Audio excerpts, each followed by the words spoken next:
Boa tarde, queridos alunos, tudo bem? Olha eu aqui de novo. Hoje nós vamos falar um pouquinho de ciências, tá bom? Eu gostaria que vocês pegassem o livro de vocês. Então, como é uma aula gravada, assim que vocês começarem a assistir esse vídeo, vocês dão uma pausada, corre lá e pega o livro de ciências, por favor, tá bom? Espero que todos estejam bem. Espero que todos tenham gostado do primeiro vídeo também. Eu recebi algumas mensagens lá no atendimento, da mãe do Augusto, muito obrigada, Lucilane, pela força, da mãe da Letícia, muito obrigada também, me fugiu o nome agora, mas acho que é Gisele, tá bom? Muito obrigada, e eu tenho certeza que juntos nós vamos sair dessa crise inédita, onde nunca se passou por isso na história, mas vamos sair mais fortalecidos, se Deus quiser. Bom, então, como eu falei, ciências, e o assunto em ciências nós já vamos começar lá no segundo capítulo.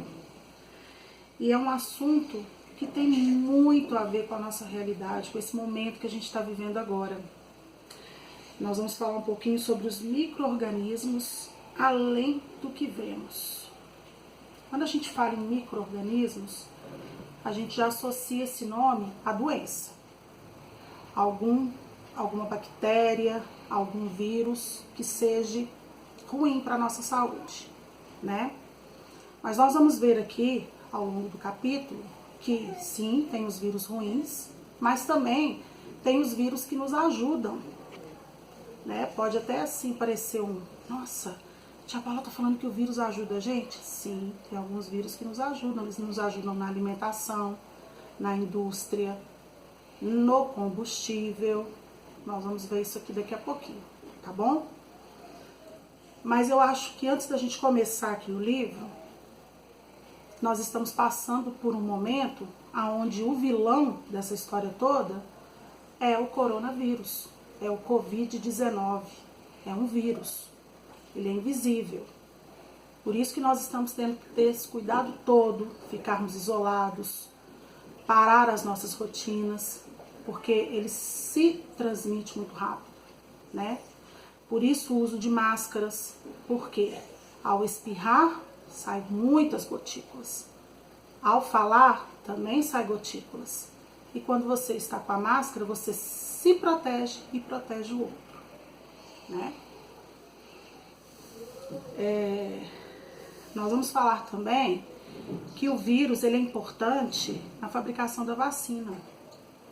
Se a minha falecida vovó tivesse viva, minha avózinha, que eu já falei dela com vocês em alguns outros momentos, ela não gostava de tomar essa vacina da H1N1, não. Ela falava que essa vacina era para matar os idosos, para matar os mais velhos. E se ela tivesse viva hoje, ela ia ver o tão importante é a vacina, né? Porque na época que teve o H1N1, nós tivemos também que ficar por uma semana sem aula. Foi numa época em que nós voltamos das férias de julho. E aí nós, ao voltarmos, ficamos mais uma semana em casa. E naquele ano, todas as espécies de aglomerações, seja reuniões, seja festividades nas escolas, ou algum outro momento em que houvesse aglomerações de pessoas, foram cancelados. Mas as aulas permaneceram com todos os cuidados. Nós tínhamos que lavar a mão, higienizar toda hora, mas foi tomado um cuidado e esse vírus não foi tão agressivo quanto é o Covid, tá? E hoje, os nossos cientistas no mundo inteiro buscam uma vacina para combater esse vírus, né? E a vacina, ela é refeita todo ano, da H1N1, ela é refeita todos os anos. Eu procurei para saber aqui que os vírus são colocados em ovos, olha que interessante. E depois esse material é purificado para formar o imunizante do ano. Então, todo ano a vacina é refeita. Então, não se guarda a vacina de um ano para o outro. Por isso que tem a campanha, né, anualmente. E isso é muito interessante. E vamos torcer para que isso aconteça rápido com o Covid-19 também, tá? Então vamos iniciar aqui. Peguei o marca-texto, que é o nosso parceiro de anotações das coisas mais importantes que a gente vai ver aqui no capítulo, tá? Antes de começar, não tô enrolando não, tá, gente? É porque eu já deixei lá o recadinho sobre a nossa live de sexta-feira, tá lá no Educare, na seção de bilhete, tá? Os papais aí, as mamães vão ter que baixar o aplicativo Zoom e lá tem uma senha e um ID. Vocês anotem num papelzinho, porque na hora que baixar o aplicativo, eles vão pedir para vocês acessarem essa senha e esse ID, tá bom? Sexta-feira nos vemos na live, então. Então, vamos lá. Micro-organismo além do que vemos. Como sempre a gente faz, a gente abre a unidade, a gente vê o que nós vamos encontrar depois dessa página. Então, lá está perguntando se a gente sabe o que são os micro-organismos. Aí fala que os micro-organismos são seres vivos tão pequenos que para conseguirmos enxergá-los quando estão isolados, isto é, um a um, precisamos usar um microscópio. Então eu gostaria que vocês já grifassem essa primeira parte aí para mim, que é de suma importância. Eu vou grifar aqui no meu livro, assim como a gente faz lá na sala. E guardem essa informação. Quando eles estão isolados um a um, precisamos do auxílio de um microscópio para poder enxergá-los. Guardem essa informação. Na outra página, fala pra gente onde que nós podemos encontrar os micro-organismos. Se você já parou para pensar onde que eles estão presentes em nossa vida, como que eles podem participar da produção de alimentos que consumimos, como os pães, por exemplo, queijos e iogurtes. E quais as doenças podem ser causadas por esses seres vivos? Como podemos preveni-las? Então, neste capítulo, nós vamos saber mais sobre os micro-organismos, tá bom? Então, para grifar, foi só aquela parte. Ao abrir aqui o livro,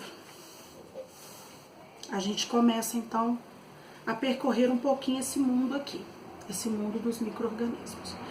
E, bom, como eu falei agora há pouco, era para vocês guardarem aquela informação, nós vamos trabalhar, ou melhor, nós vamos saber um pouquinho sobre um aparelho que é importantíssimo para a visualização dos micro-organismos, que é o microscópio, tá? Então, olha lá. Um mundo microscópico. Os micro-organismos são os seres vivos mais numerosos do planeta, do nosso planeta Terra.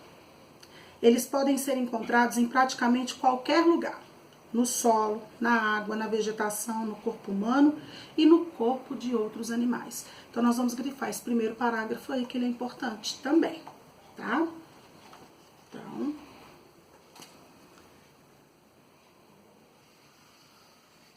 é onde que os micro-organismos podem ser encontrados, tá? Não é possível observar um micro-organismo a olho nu, porque eles são microscópicos, são muito pequenininhos, tá? No entanto, quando eles estão reunidos, eles formam um conjunto, eles formam uma colônia. E aí, o que vai acontecer?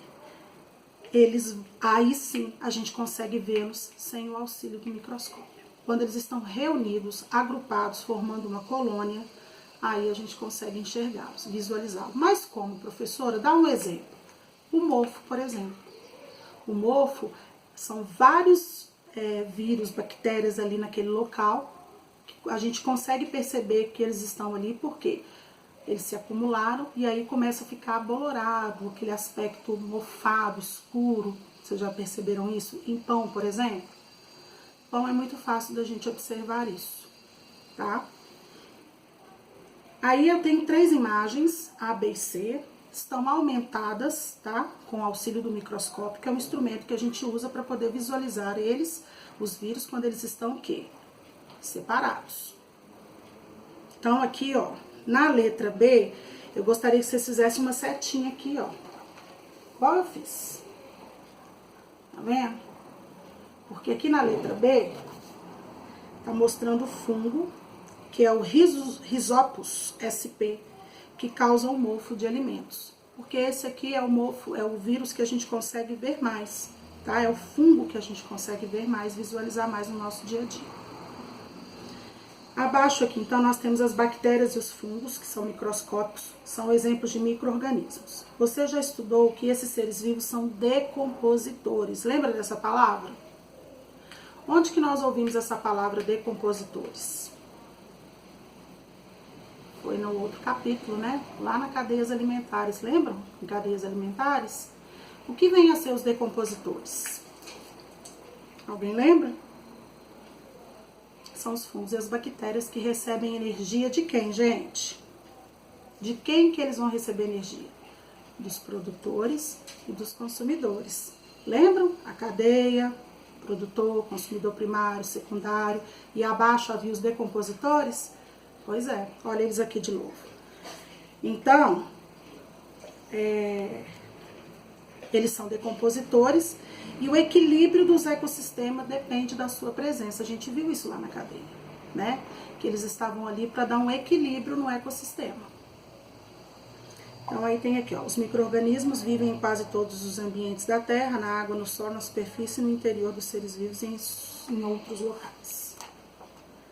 Na outra página, na página 39, tem um capítulo ali que está explicando pra gente a existência do microscópio, como que ele apareceu, né? Então eu fiz assim um breve resuminho aqui, só para não ter que ficar lendo para vocês o capítulo, tá? Então nesse parágrafo aqui fala que ninguém sabia da existência dos micro-organismos e não sabiam de algumas doenças, e somente com o microscópio puderam observar os micro-organismos, tá? Os microscópios, eles surgiram na época, foi somente quando os primeiros microscópios foram inventados, aproximadamente 300 anos, que os micro-organismos puderam ser observados pelas pessoas. Então, até então, era desconhecida essa informação sobre micro-organismos, tá? Somente com o auxílio dos microscópios, né, com a ajuda desse instrumento, foi que puderam estudar esses seres tão pequenininhos. E muitas pessoas morriam de doenças que eram provocadas através desses micro-organismos, tá? Então aqui, ó, na letra A a gente tem um exemplo de microscópio antigo e na letra B o microscópio atual, como ele é agora, tá?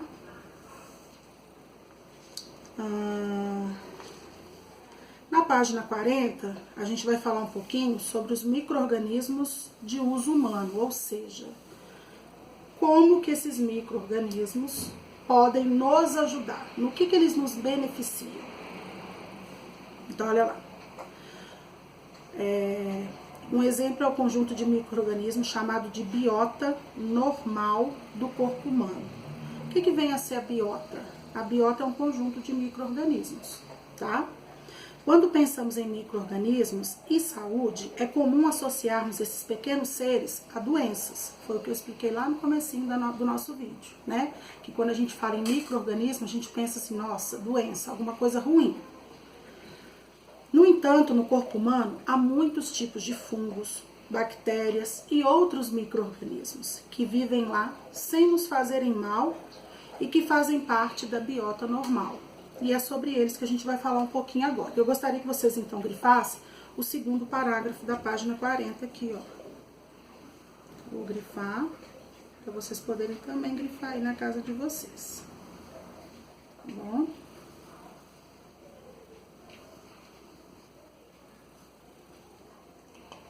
Então, aqui vai mostrar pra gente aonde que aparece o primeiro ciclo desses micro-organismos que estão presentes no nosso organismo. Então, aqui, ó, na página 40, mostra o intestino. E aqui tá mostrando pra gente, ó, o Enterococcus spp, o Bifidobacterium spp, Bacteroides spp e Clostridium spp. Então, aqui é uma representação do intestino humano e os micro-organismos que fazem parte da biota normal desse órgão. os micro-organismos aparecem em grande aumento e em cores artificiais, ou seja, esses 4 tipos de micro-organismos estão presentes no nosso intestino. É normal de ter esses micro-organismos no nosso intestino, tá? E aqui dá pra gente ver como eles são, porque a imagem foi aumentada várias vezes e foi dado um colorido pra gente poder perceber como eles são, tá?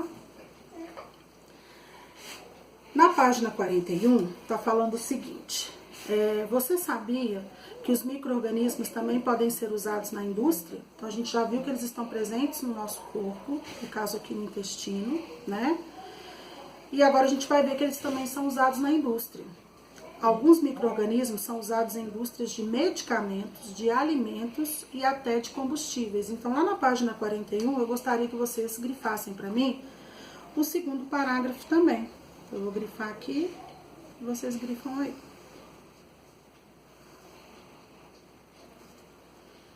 Você já ouviu falar da penicilina? A penicilina é um antibiótico, isto é, um medicamento capaz de prejudicar e matar bactérias causadoras de doenças. Então, quando eu falei que muitas pessoas morriam de doenças porque não se sabiam da existência desses micro-organismos que faziam mal, só foi possível a descoberta depois dos microscópios, né? A penicilina, ela é um antibiótico que ajuda a combater esse tipo de bactéria que está dentro da gente, que nos causam mal, né? Antes da descoberta da penicilina e de outros antibióticos, as pessoas morriam de doenças que atualmente são facilmente tratáveis. Por exemplo, um ferimento inflamado ou uma dor de garganta, né? A penicilina é muito importante para a medicina e para a saúde das pessoas. E é uma substância produzida por um fungo microscópio, Penicillium, tá bom? Então aqui eu gostaria que vocês grifassem para mim de a penicilina até garganta, tá? Tá mostrando um pouquinho nesse parágrafo a eficiência dessa descoberta. Imagina uma pessoa, antigamente, eu até passei aqui um pouquinho, mas até garganta, morrer por causa de um ferimento, porque aquele ferimento ele só ia se alastrando, piorando, né? Uma piora significativa, e hoje em dia um ferimento é coisa fácil de se tratar, né? Tem também a diabetes. Já falei com vocês que meu pai também é diabético, né? E ele toma insulina. E olha só para vocês verem o que vem falando aqui nesse parágrafo, que a diabetes é uma doença cujo tratamento pode depender de micro-organismos. No entanto, de alguns tipos de diabetes é necessário aplicar uma substância chamada insulina. No passado, esse processo era caro.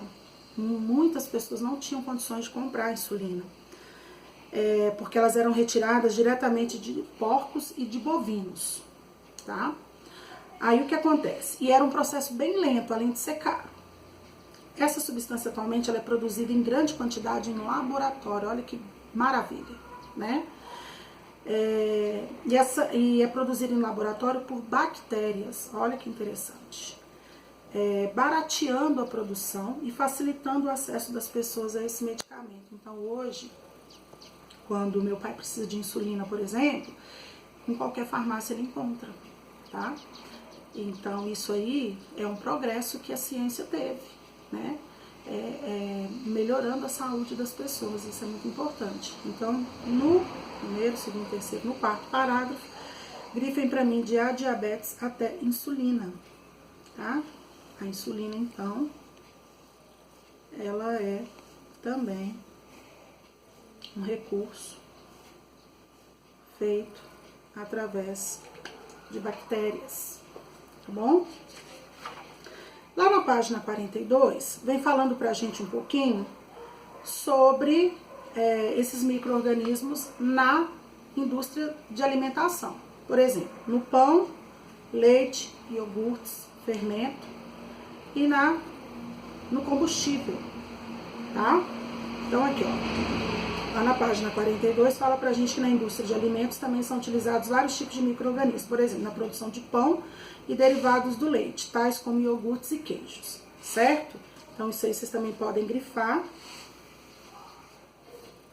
lá no primeiro parágrafo. Para fazer o pão, é adicionado um fermento. Esse fermento é que possui os fungos microscópicos que estão lá. Ele age em contato com a farinha. Na hora que coloca lá, ele vai entrar num processo de fermentação.